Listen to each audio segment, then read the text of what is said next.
U.S. Representative Ilhan Omar won the DFL stamp of approval during an endorsing convention in Minneapolis on Saturday, giving her the party's backing as she heads into a highly anticipated primary election rematch against Don Samuels. Omar's voice broke with emotion Saturday afternoon as she thanked convention goers for supporting her. The Minneapolis Congresswoman won the DFL endorsement on the first ballot of voting, the first time she's ever done so. "It tells me that we should stop listening to the naysayers that talk about the silent majority and listen to the loud majority," Omar said. "We have a lot of work to do to win the primary in August, and I know that we are going to do it." Samuels said he's still optimistic he will defeat Omar in August. 2 years ago, the former Minneapolis City Council member didn't win the endorsement but came within about 2 percentage points of defeating the nationally known Congresswoman. "We expect that time is on my side and the second run is in my favor," Samuels said, noting this campaign will be twice as long as his last. Samuels and his campaign entered Saturday with the goal of blocking, not winning, an endorsement. They hoped that doing so would attract more attention from voters and donors.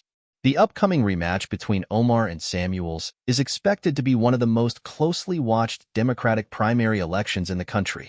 Omar and Samuels have developed a heated rivalry since their close first race.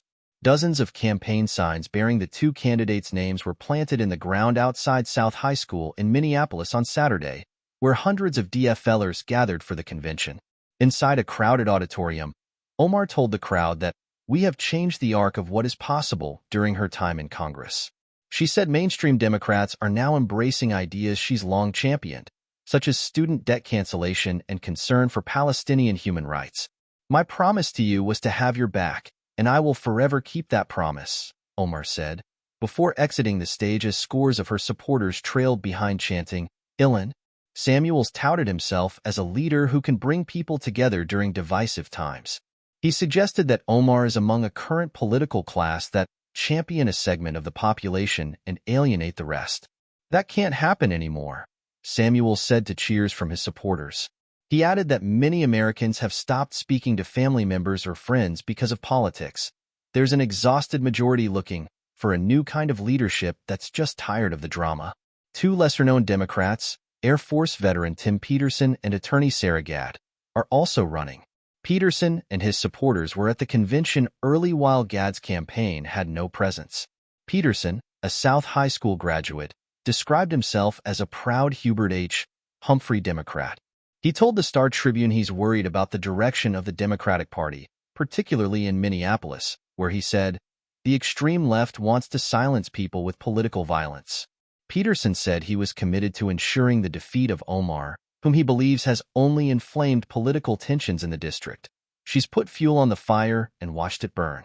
He withdrew from seeking the endorsement Saturday afternoon and announced he was backing Samuels.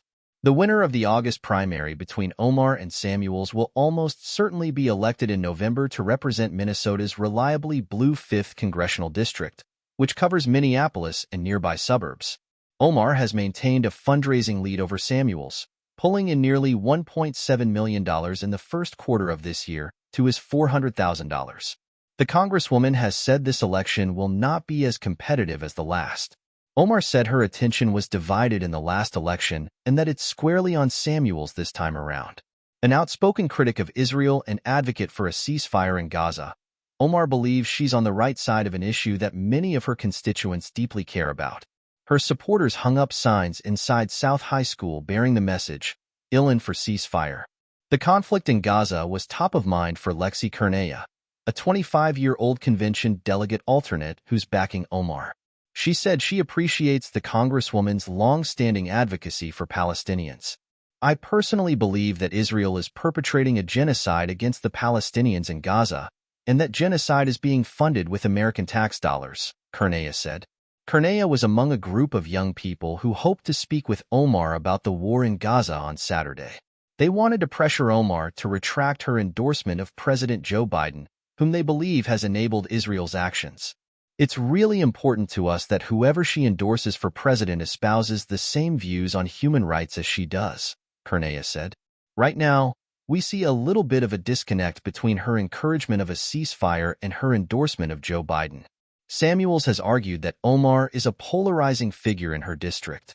He's criticized her for making what he views as mostly one-sided statements about the war in Gaza that don't take into account the sensibilities of the Jewish community.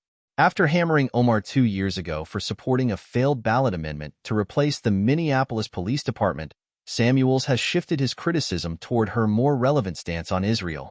Ethan Lippman, an 18-year-old delegate for Samuels, said he can't support Omar's position toward Israel and criticized the congresswoman for recently referring to Jewish students as pro-genocide or anti-genocide. "That doesn't sit right," said Lippman, a first-time voter and Armstrong High School senior. "Her remarks over the years, it's too inflammatory, too borderline anti-Semitic for me."